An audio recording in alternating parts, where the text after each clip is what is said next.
இன்றைய முக்கிய நிகழ்வுகள். லாஸ்பேட்டை சட்டமன்ற தொகுதியை என்ஆர் காங்கிரஸ் கோட்டையாக மாற்றி காட்டுவேன் என்று லாஸ்பேட்டை தொகுதியில் போட்டியிடும் என்ஆர் காங்கிரஸ் வேட்பாளர் VP சிவக்கொழுந்து தெரிவித்துள்ளார். புதுச்சேரி லாஸ்பேட்டை சட்டமன்ற தொகுதியில் என்ஆர் காங்கிரஸ் கட்சியின் வேட்பாளராக முன்னாள் சபாநாயகர் VP சிவக்கொழுந்து அறிவிக்கப்பட்டார். இதனை அடுத்து அவர் இன்று தனது ஆதரவாளர்களுடன் வேட்பு மனுவை தாக்கல் செய்தார். முன்னதாக அவர் லாஸ்பேட்டை தொகுதிக்கு உட்பட்ட பெத்துசெட்டிப்பேட்டையில் உள்ள சிவசுப்பிரமணியர் ஆலயத்தில் நடைபெற்ற சிறப்பு பூஜையில் கலந்து கொண்டார். அங்கிருந்து லாஸ்பேட்டை தொகுதியில் என்ஆர் காங்கிரஸ் வேட்பாளர் VP சிவக்கொழுந்து, சப்தகிரி அறக்கட்டளையின் பொறுப்பாளர் VPS ரமேஷ்குமார் மற்றும் என்ஆர் காங்கிரஸ் நிர்வாகிகள் ஊர்வலமாக வந்து உழவர்கரை நகராட்சியில் தேர்தல் அதிகாரிகளிடம் இன்று தனது வேட்பு மனுவை தாக்கல் செய்தார். பின்னர் செய்தியாளர்களை சந்தித்த என்ஆர் காங்கிரஸ் வேட்பாளர் VP சிவக்கொழுந்து, முதலமைச்சர் ரங்கசாமி ஆசியோடு இன்று வேட்பு மனுவை தாக்கல் செய்துள்ளேன். மீண்டும் முதல்வர் ரங்கசாமி தலைமையில் நல்லாட்சி அமைய பாடுபடுவோம் என்றார். மேலும் லாஸ்பேட்டையில் தொகுதியில் வெற்றி வாய்ப்பு சிறப்பாக உள்ளது என்றும் மக்கள் ஆதரவு சிறப்பாக உள்ளது என்றும் மீண்டும் என்ஆர் தலைமையில் ஆட்சி அமைய மக்கள் ஆர்வமாக உள்ளனர் என்று தெரிவித்தார். மேலும் லாஸ்பேட்டை தொகுதியை என்ஆர் காங்கிரஸ் கட்சியின் கோட்டையாக மாற்ற மக்கள் மிகுந்த ஆர்வமாக உள்ளனர் என்றும் தெரிவித்தார்.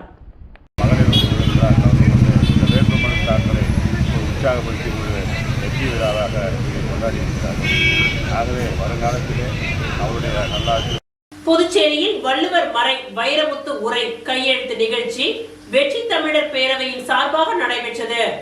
புதுச்சேரியில் வள்ளுவர் மறை வைரமுத்து உரை கையெழுத்து நிகழ்ச்சி வெற்றி தமிழர் பேரவை சார்பாக நடைபெற்றது.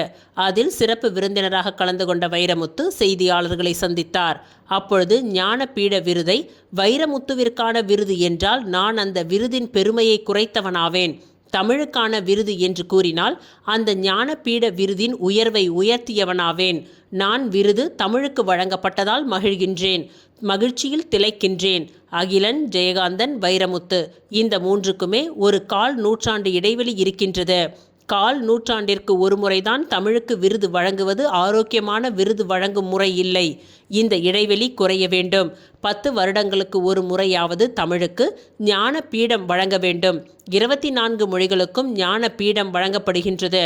ஒரு விருதுக்கு ஒரு முறை என்றால் சுழற்சி முறையில் தாமதம் ஆகின்றது. ஹிந்தி 12 முறையும், கன்னடம் 8 முறையும், மலையாளம் 6 முறையும், வங்காளம் 6 முறையும் பெற்றிருக்கின்றது. தமிழ் மொழி இப்பொழுது சேர்த்து 3 முறைதான் பெற்றிருக்கின்றது. தமிழ் மொழி கவனிக்கப்பட வேண்டும் என்பதை டெல்லியில் ஞான பீடத்திலும் நான் வலியுறுத்துகின்றேன் என்றார். மேலும் மார்ச் மாதம் என்பதால் தேர்தல் களம் சூடுபிடிக்கின்றது. ஏப்ரல் மாதத்தில் இன்னும் சூடுபிடிக்கும். மே மாதம் ஓட்டு எண்ணும் பொழுது காலநிலை இன்னமும் சூடாக இருக்கும். 7500 பாடல்கள் எழுதிய நான் ஒரே ஒரு பாடல் தொகுதி மட்டும் வெளியிட்டுள்ளேன். 1000 பாடல்கள் எனும் தொகுதியை எனது தமிழ் ஆசான் கலைஞர் வெளியிட்டார். அடுத்து நான் எழுதப் போகும் பாடலுக்கு 1001 பாடல்கள் என்று பெயரிட்டுள்ளேன். 2026 ஜூலையில் வெளிவரும். கவிஞர்கள், எழுத்தாளர்கள் என்றால் சர்ச்சைகள் வளரத்தானே செய்யும். சர்ச்சைகள் இல்லை என்றால் சிந்தனை இல்லை என்று பொருள். நாங்கள் சிந்தனை அற்றவர்களாக இருக்க வேண்டும் என்று விரும்புகிறீர்களா? சர்ச்சை வரட்டும், சர்ச்சை வந்தால்தான் தத்துவம் பிறக்கும் என்றார். இந்த சுழற்சி முறையில் தமிழை நீங்கள் அதிகமாக கவனிக்க வேண்டும் என்று நான் டெல்லி ஞான பீடத்தையும் கேட்டுக்கொள்கிறேன். தமிழக அரசியல் களம் எப்படி இருக்கு? தேர்தல் சூடு பிடிச்சிருக்கு, எப்படி பாக்குறீங்க? தேர்தல் சூடு பிடித்து இருக்கிறது என்பதற்கு இது மார்ச் மாதம் என்பதும் ஒரு காரணம். ஏப்ரல் மாதத்தில் இன்னும் அதிகமாக சூடு பிடிக்கும் என்று நான் இருக்கிறேன். மே மாதம் 4ஆம் தேதி தமிழ்நாட்டு ஓட்டுகள் எண்ணப்படுகின்றன. மே ஓட்டு எண்ணிக்கையும் சூடாக இருக்கும். மே 4ஆம் தேதி அக்னி நட்சத்திரம் ஆரம்பிக்கும், அதுவும் சூடாக இருக்கும். அதனாலதான் மே மாதம் தேர்தல் நடத்துறாங்களா? இருக்கலாம். சார், நீங்க எழுதிய புத்தகங்கள் உலக அளவில் மிகப்பெரிய தாக்கத்தை ஏற்படுத்தியது. அடுத்து உங்களுடைய படிப்பு என்னவா இருக்கும்? அதற்கான பணியில நீங்க இறங்கிட்டீங்களா? ரொம்ப நல்ல கேள்வி. இந்த கேள்வியை நான் ரசிக்கிறேன். இப்போது ஒரு பணி நடந்து கொண்டிருக்கிறது. 7500 பாடல்கள் எழுதிய நான் இதுவரைக்கும் ஒரே ஒரு பாடல் தொகுதி மட்டும் வெளியிட்டிருக்கிறேன். 1000 பாடல்கள் என்ற அந்த தொகுதியை என் தமிழாசார் கலைஞர் அவர்கள் வெளியிட்டார்கள் 2011. இப்போது 2ஆம் தொகுப்பு தயாராகி கொண்டிருக்கிறது. அதற்கு 1001 பாடல்கள் என்று தலைப்பிட்டிருக்கிறேன். இந்த 1001 பாடல்கள் என்ற என் பாடல்களின் 2ஆம் தொகுப்பு 2026 ஜூலையில் வெளிவரும். அதற்கு பிறகுதான் படைப்பிலக்கியம் குறித்து நான் சிந்திக்க வேண்டும். கடந்த சில நாட்களாக கவிஞர்கள் எழுத்தாளர்கள் பேசுவதெல்லாம் சர்ச்சை ஆகிட்டு இருக்கு.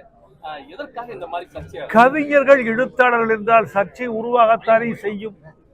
சர்ச்சை இருந்தால் தானே அவன் எழுத்தாளன். சர்ச்சை இல்லை என்றால் சிந்தனை இல்லை என்று பொருளாயிற்றே. எங்கள் தமிழ் எழுத்தாளர்கள் சிந்தனை அற்றவர்களாக இருக்க வேண்டும் என்று விரும்புகிறீர்களா? வேண்டாம், சிந்தனையாளர்களாகவே இருக்கட்டும். சர்ச்சை வரட்டும். சர்ச்சை வந்தால்தான் தத்துவம் பிறக்கும். புதுச்சேரி காமராஜர் நகர் சட்டப்பேரவை தொகுதியில் சோசியலிஸ்ட் கம்யூனிஸ்ட் கட்சியின் சார்பில் போட்டியிடும் வழக்கறிஞர் லெனின் துரை வீடு வீடாக சென்று தீவிர வாக்கு சேகரிப்பில் ஈடுபட்டார். புதுச்சேரி காமராஜர் நகர் சட்டப்பேரவை தொகுதியில் சோசியலிஸ்ட் கம்யூனிஸ்ட் கட்சியின் சார்பில் போட்டியிடும் வழக்கறிஞர் லெனின் துரை பொதுமக்கள் எதிர்கொள்ளும் சிலிண்டர் மற்றும் எரிவாயு தட்டுப்பாடு பிரச்சனையை முன்வைத்து வித்தியாசமான முறையில் மாட்டு வண்டியில் சென்று தனது வேட்பு மனுவை தாக்கல் செய்தார். இந்த நிலையில் காமராஜர் நகர் தொகுதிக்கு உட்பட்ட சுதந்திர பொன்விழா நகர் பகுதியில் வீடு வீடாக சென்று அவர் தீவிர வாக்கு சேகரிப்பில் ஈடுபட்டார். தன்னை வெற்றி பெற செய்தால் உங்களது பிரச்சனைகளை தீர்த்து வைப்பேன் எனவும் அவர் உறுதியளித்துள்ளார். அப்பொழுது சோசியலிஸ்ட் கம்யூனிஸ்ட் கட்சியின் நிர்வாகிகள் பலர் உடன் இருந்தனர்.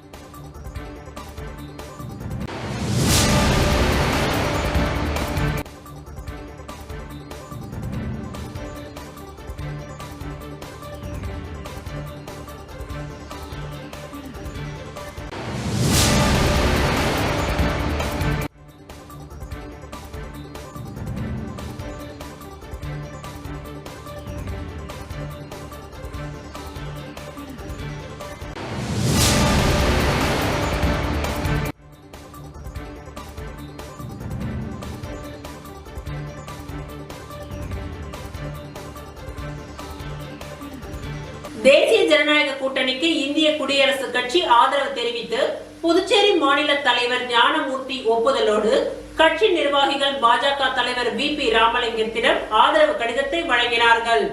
இந்திய குடியரசுக் கட்சி சட்டமன்ற பொது தேர்தலில் தேசிய ஜனநாயக கூட்டணிக்கு ஆதரவு தெரிவித்து அதற்கான ஒப்புதல் கடிதத்தை மாநில தலைவர் ஞானமூர்த்தி ஒப்புதலோடு நிர்வாகிகள் பாஜக தலைவர் VP ராமலிங்கத்திடம் ஆதரவு கடிதத்தை வழங்கினார்கள். இந்திய பிரதமர் தலைமையிலான தேசிய ஜனநாயக கூட்டணியின் மத்திய அமைச்சரவையின் சமூக நீதி மற்றும் அதிகாரமளித்தல் துறை அமைச்சருமான மாண்புமிகு ராம்தாஸ் அதாவலே அவர்களின் தேசிய தலைமையின் கீழ் இயங்கும் இந்திய குடியரசுக் கட்சி புதுச்சேரி மாநிலம் சார்பில் வரவிருக்கும் புதுச்சேரி மாநில சட்டமன்ற பொது தேர்தலில் தேசிய ஜனநாயக கூட்டணியை ஆதரிக்கின்றது என்பதை மகிழ்ச்சியுடன் தெரிவித்துக் கொள்கின்றது. இதற்கான ஒப்புதல் கடிதத்தை இந்திய குடியரசுக் கட்சி புதுச்சேரி மாநில தலைவர் ஞானமூர்த்தி அவர்களின் ஒப்புதலோடு கட்சி நிர்வாகிகள் பாஜக மாநில தலைவர் VP ராமலிங்கம் அவர்களை நேரில் சந்தித்து ஆதரவு கடிதம் வழங்கப்பட்டது. இந்த நிகழ்ச்சியில் கட்சி நிர்வாகிகள் அஜித், வேல்முருகன், அனு செல்வம், அசோக் குமார், கார்த்திகேயன், பிரதாப், அருண், ரவி, விஷ்ணு பிரியன், ஹரி, பிரகாஷ் உட்பட கட்சி மாநில மற்றும் பல்வேறு அணி பொறுப்பாளர்கள் கலந்து கொண்டு ஆதரவு கடிதத்தை வழங்கினார்கள்.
காமாட்சி அம்மன் கோவிலில் தரிசனம் செய்த ஜோஸ் சார்லஸ் மார்டின் தேர்தலுக்கு தயாராக இருப்பதாகவும் தேசிய ஜனநாயக கூட்டணி ஆட்சி அமையும் என்றும் பேட்டி.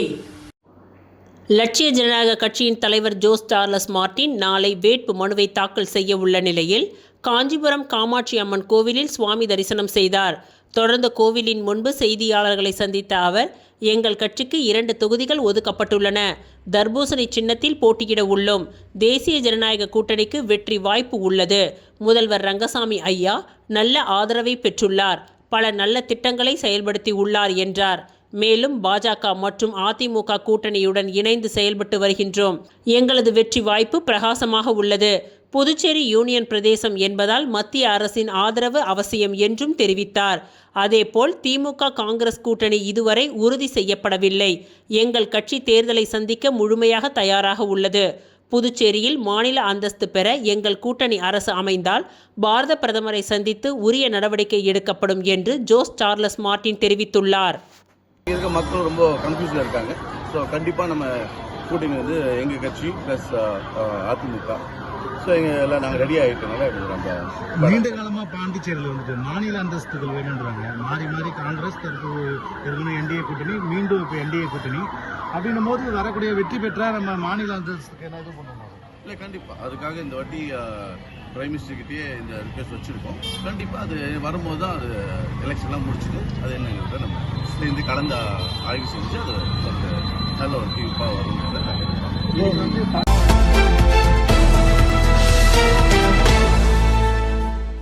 தமிழக வெற்றி கழகத்தின் தலைவர் தளபதி விஜய் ஆணைப்படியும் கழக பொதுச் செயலாளர் ஆனந்த் வழிகாட்டுதலின்படியும் மாவட்ட செயலாளர் அவர்களின் ஆலோசனைப்படியும் ஞாயிற்றுக்கிழமை கண்டமங்கலம் ஒன்றியம் வானூர் தொகுதிக்கு உட்பட்ட திருமங்கலம் திருக்கனூர் 4 முனை கூற்றோடு அருகில் கோடை வெயில் காலத்தை முன்னிட்டு பொதுமக்களுக்கு உதவும் வகையில் நீர்மோர் பந்தல் விழுப்புரம் கிழக்கு மாவட்ட கழக பொருளாளர் கல்கி பிரவீன்ராஜ் தலைமை மற்றும் ஏற்பாட்டிலும் புதுக்குப்பம் கிளை நிர்வாகி மணிகண்டன் பிரபு ஒருங்கிணைப்பிலும் நீர்மோர் பந்தல் திறக்கப்பட்டது. இந்நிகழ்ச்சியில் பொதுமக்களுக்கு தர்பூசணி மற்றும் மோர் வழங்கப்பட்டது.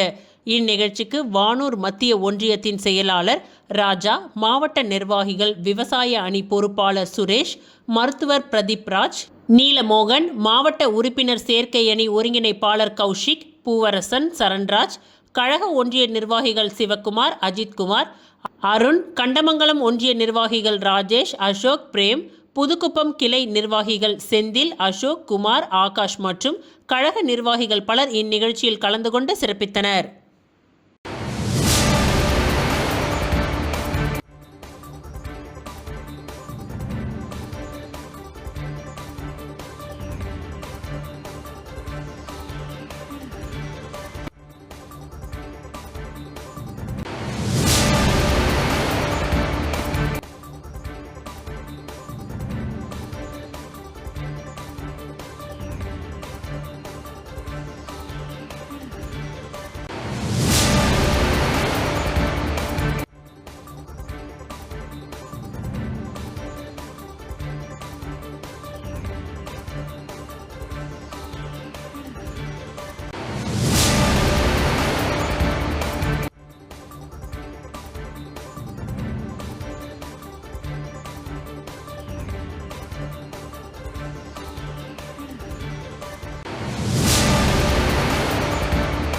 ஆர்எல்வி மக்கள் முன்னேற்ற கழகத்தின் 3வது அணியை மேலும் வலு சேர்க்கும் மனோகர் தலைமையிலான அகில இந்திய நெட்வொர்க் நலசங்கம் 2 தொகுதிகள் ஒதுக்கீடு செய்து அறிவித்தார் கூட்டணியின் தலைவர் RL வெங்கட்ராமன்.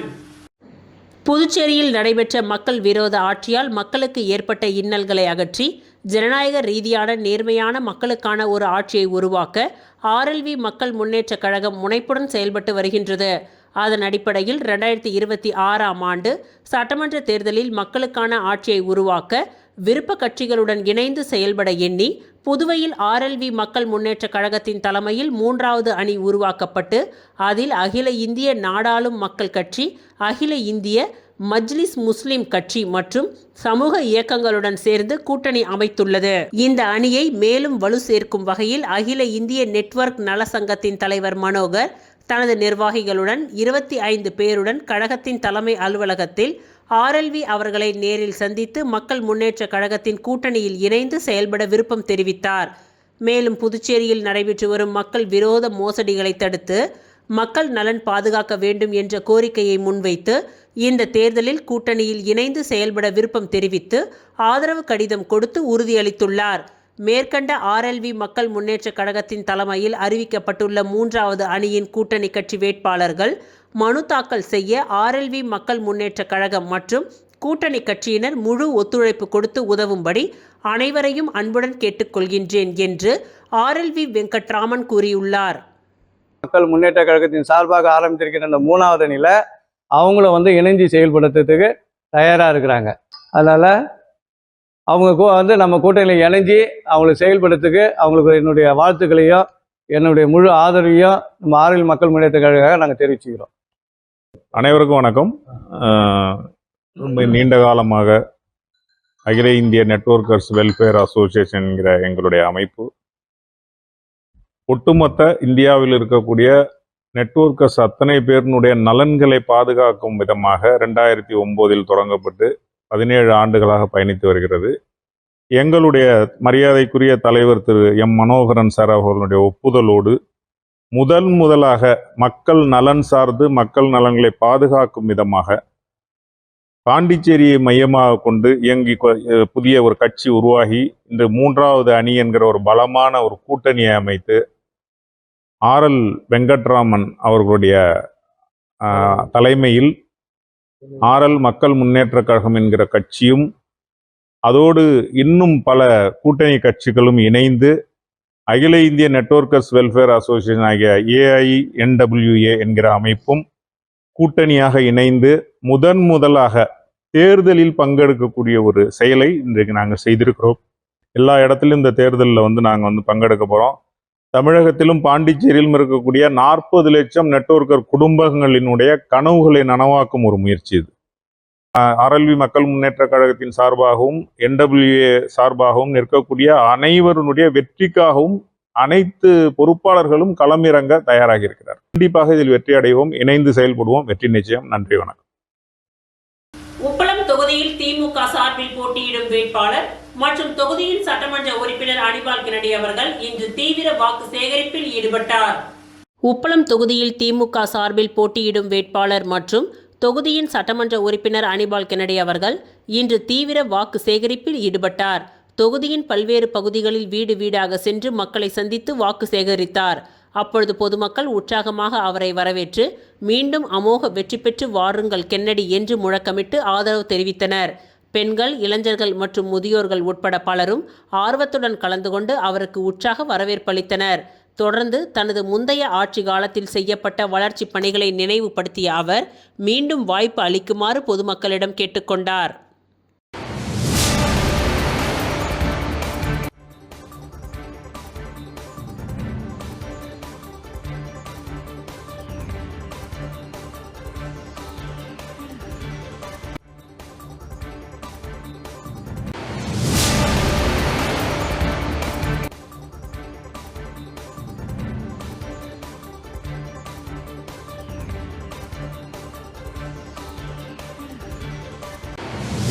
இன்று வம்பாக்கீரபாளையம் பகுதியில் திமுக உப்பளம் தொகுதியின் சட்டமன்ற உறுப்பினர் மற்றும் தொகுதியின் வேட்பாளர் அனிபால் கென்னடி அவர்கள் வாக்கு சேகரிப்பில் ஈடுபட்டார்.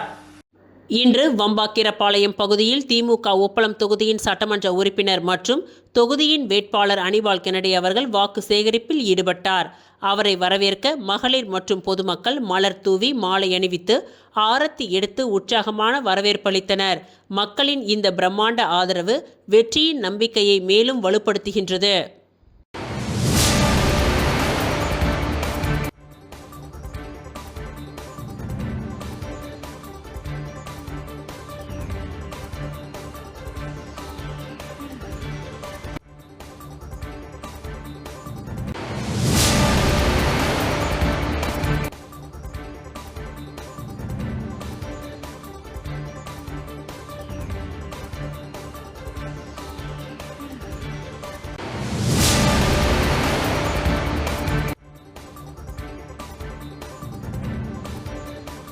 வானரப்பேட்டை, ராசு உடையார் தோட்டம் மற்றும் பிரான்ஸ்வா தோட்டம் பகுதிகளில் திமுக சட்டமன்ற உறுப்பினர் அனிபால் கென்னடி அவர்கள் இன்று வாக்கு சேகரிப்பில் ஈடுபட்டார். வானரப்பேட்டை, ராசு உடையார் தோட்டம் மற்றும் பிரான்சுவா தோட்டம் பகுதிகளில் திமுக சட்டமன்ற உறுப்பினர் அனிபால் கென்னடி அவர்கள் இன்று வாக்கு சேகரிப்பில் ஈடுபட்டார். அப்பொழுது அப்பகுதி மக்கள் திரளாக கூடி வந்து உற்சாகமான வரவேற்பை அளித்தனர்.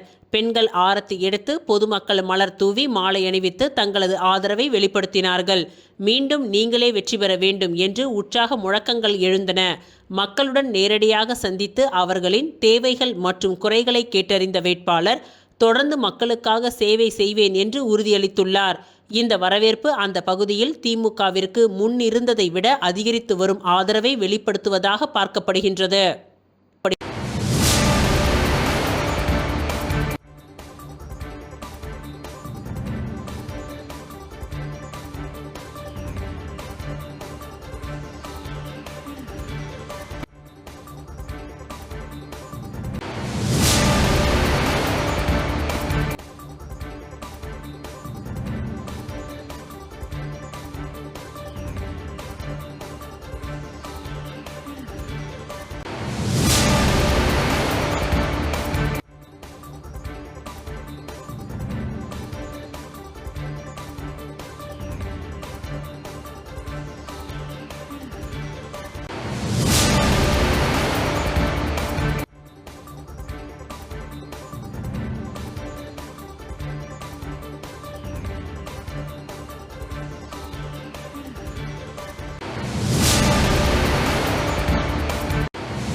முன்னாள் எம்எல்ஏ பாஸ்கர் வீட்டை ஆதரவாளர்கள் முற்றுகையிட்டு சுயேட்சையாக போட்டியிட வலியுறுத்தியுள்ளனர்.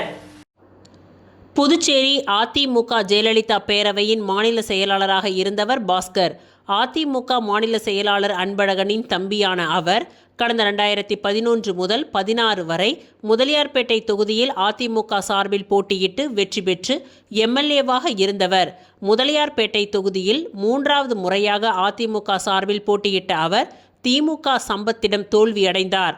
இந்த நிலையில் பாஸ்கர் கடந்த டிசம்பர் மாதம் அதிமுகவில் இருந்து விலகி திடீரென பாஜகவில் இணைந்தார். முதலியார்பேட்டை தொகுதியில் பாஜக சார்பில் போட்டியிட திட்டமிட்டிருந்தார். அதே நேரம் காமராஜர் நகர் தொகுதியில் இருந்து முதலியார்பேட்டை தொகுதியில் போட்டியிட இருப்பதாக அமைச்சர் ஜான்குமார் அறிவித்து அதற்கான பணிகளை வரும் சட்டமன்ற தேர்தலில் முதலியார்பேட்டை தொகுதியில் அமைச்சர் ஜான்குமார், முன்னாள் எம்எல்ஏ பாஸ்கர் ஆகிய இருவரில் யாருக்கு கட்சி தலைமை சீட் வழங்கப் போகிறது என்று எதிர்பார்ப்பு இருந்தது.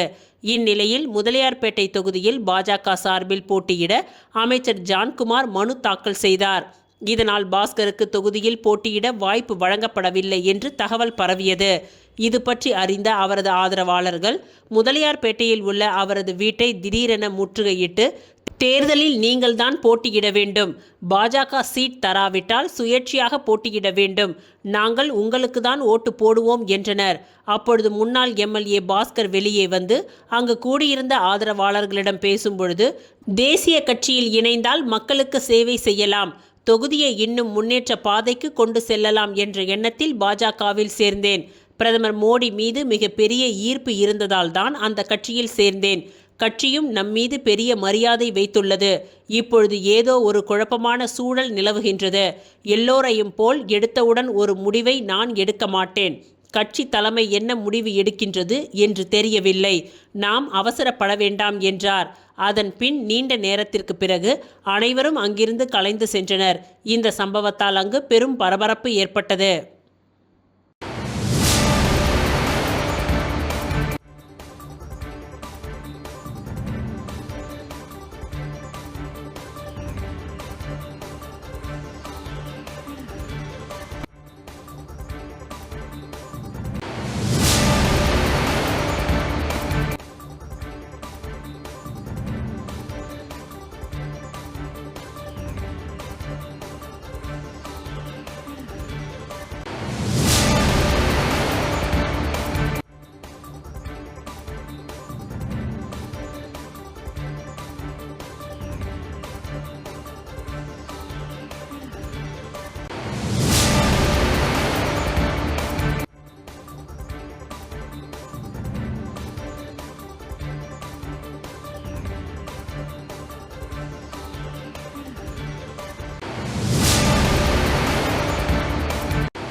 வில்லியனூர் புதுப்பேட் நகரில் அமைந்துள்ள ஸ்ரீ கங்கைமுத்து மாரியம்மன் ஆலய மகா கும்பாபிஷேக விழாவில் திரளான பக்தர்கள் கலந்து கொண்டு சுவாமி தரிசனம் செய்தனர்.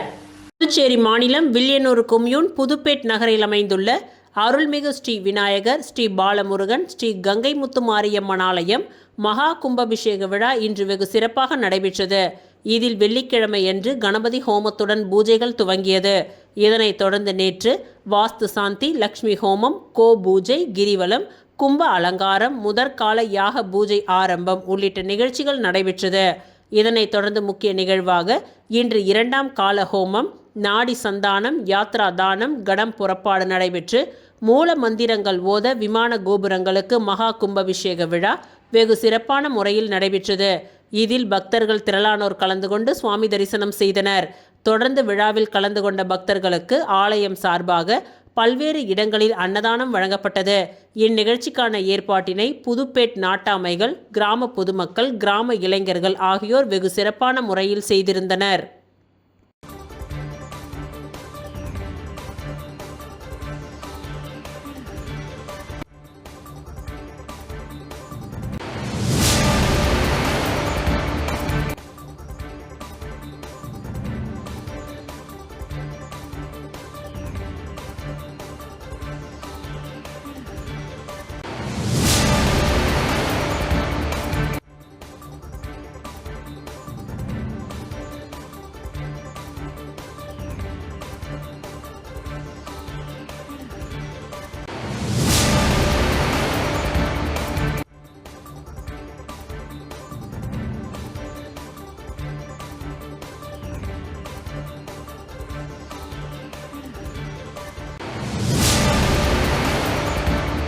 புதுச்சேரி நாம் தமிழர் கட்சியின் வில்லியனூர் தொகுதி வேட்பாளர் ரமேஷ் மக்களிடம் துண்டு அறிக்கை வழங்கி தேர்தல் பரப்புரையை துவங்கினார். புதுச்சேரி நாம் தமிழர் கட்சியின் வேட்பாளர்களை தலைமை ஒருங்கிணைப்பாளர் செந்தமிழன் சீமான் அவர்கள் கடந்த 7/3/2026 அன்று 28 தொகுதி வேட்பாளர்களை அறிமுகப்படுத்தினார். புதுச்சேரியில் 9/4/2026 சட்டப்பேரவை தேர்தல் நடைபெற உள்ள சூழலில் 20/3/2026 அன்று நாம் தமிழர் கட்சியின் சார்பில் வில்லியனூரில் வேட்பு மனு தாக்கல் செய்யப்பட்டது. நாம் தமிழர் கட்சியின் புதுச்சேரி மாநிலத்தில் 28 வேட்பாளர்களை அறிவித்து வேட்பு மனு தாக்கல் செய்து நாம் தமிழர் கட்சியின் வேட்பாளர்கள் வேகமாக பரப்புரையில் பங்கேற்று வருகின்றனர். இன்று காலை புதுச்சேரி நாம் தமிழர் கட்சியின் வில்லியனூர் சட்டமன்ற தொகுதியின் வேட்பாளர் ரமேஷ் ஒதியம்பட்டு வண்ணார பரதேசி சித்தர் சுவாமிகள் கோவிலில் துண்டு அறிக்கை வைத்து வணங்கி மக்களிடம் வாக்கு சேகரிப்பில் ஈடுபட்டார். இந்நிகழ்வில் நாம் தமிழர் கட்சியின் வில்லியனூர் சட்டமன்ற தொகுதியின் மாற்று வேட்பாளர் மதியழகன், நாம் தமிழர் கட்சியின் நெல்லித்தோப்பு சட்டமன்ற தொகுதியின் வேட்பாளர் சிவக்குமார், நாம் தமிழர் கட்சியின் மாநில செய்தி தொடர்பாளர் திருமுருகன், தகவல் தொழில்நுட்ப பாசறை அமுதன், பாலன், வில்லியனூர் வீராசாமி, ஆனந்தபாஸ்கர், எல்.என்.டி. கிருஷ்ணமூர்த்தி, செல்வகுமார், திருபுவனை ஜெயக்குமார், மனோஜ்குமார் ஆகியோர் பங்கேற்று வண்ணார பரதேஸ்வரர் சித்தர் ஆலயத்தை வணங்கி நாம் தமிழர் கட்சியின் துண்டறிக்கையை மக்களிடம் வழங்கி வாக்கு சேகரிப்பில் ஈடுபட்டனர்.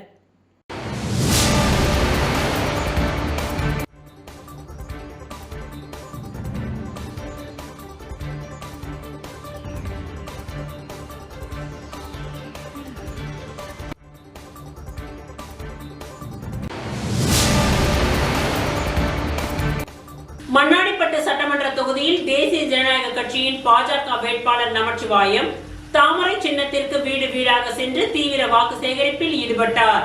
புதுச்சேரி மாநிலத்தில் சட்டப்பேரவை தேர்தல் வருகின்ற ஏப்ரல் மாதம் 9ஆம் தேதியன்று நடைபெற உள்ள நிலையில் அரசியல் கட்சியினர் தீவிர வாக்கு சேகரிப்பில் ஈடுபட்டு வருகின்றனர். அதன் ஒரு பகுதியாக மண்ணாடிப்பட்டு சட்டமன்ற தொகுதிக்கு உட்பட்ட பகுதியில் பாஜக வேட்பாளர் நமச்சிவாயம் தனது ஆதரவாளர்களுடன் தாமரை சின்னத்திற்கு வீடு வீடாக சென்று பொதுமக்களிடம் தீவிர வாக்கு சேகரிப்பில் ஈடுபட்டனர். முன்னதாக அமைச்சர் நமச்சிவாயத்தை வரவேற்கும் விதமாக மண்ணாடிப்பட்டு பகுதியில் உள்ள திரௌபதி அம்மன் கோவிலில் உள்ள ஆலயத்தில் சிறப்பு பூஜை செய்யப்பட்டது.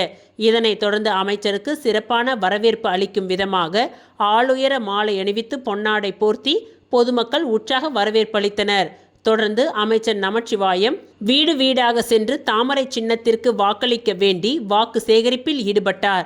இதில் பாஜக கட்சியின் அனைத்து பிரிவு தலைவர்கள், செயலாளர்கள், தொண்டர்கள், தேசிய ஜனநாயக கூட்டணியின் பிரமுகர்கள் மற்றும் பொதுமக்கள் பலர் கலந்து கொண்டு சிறப்பித்தனர்.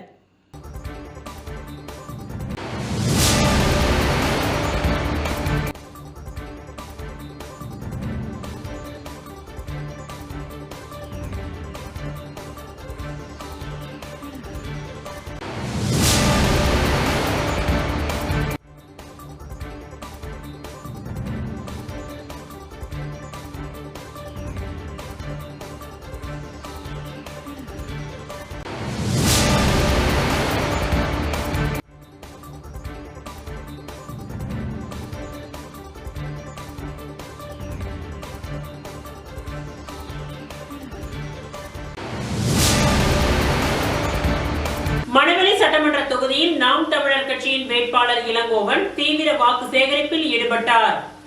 புதுச்சேரி மாநிலத்தில் நடைபெற உள்ள சட்டமன்ற தேர்தலில் பல்வேறு கட்சியைச் சேர்ந்த வேட்பாளர்கள் போட்டியிடுகின்றனர்.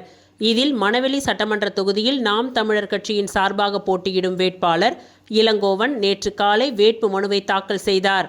அதனைத் தொடர்ந்து நேற்று மாலை மணவெளி தொகுதிக்கு உட்பட்ட பூரணாங்குப்பம், திடீர் நகர் ஆகிய பகுதிகளில் வீடு வீடாக சென்று எதிர்காலத்தில் இளைஞர்களுக்கான செயற்கை நுண்ணறிவு தொழில்நுட்ப பயிற்சி அளித்து வேலை வாய்ப்பில் முன்னுரிமை அளிப்பதற்கும், மாணவர்களின் கல்வித்தரத்தை உயர்த்திடவும், அரசு மருத்துவமனைகளில் தரமான சிகிச்சைகள் அளித்திடவும், தொகுதியில் உட்கட்டமைப்புகளை மேம்படுத்திடவும் பணிகள் மேற்கொள்ளப்படும் என்று திட்டங்களை விளக்கி விவசாயி சின்னத்தில் வாக்களிக்குமாறு தீவிர வாக்கு சேகரிப்பில் ஈடுபட்டார். மேலும் இந்த நிகழ்ச்சியில் கட்சி நிர்வாகிகள், இளைஞர்கள் பலர் உடன் இருந்தனர்.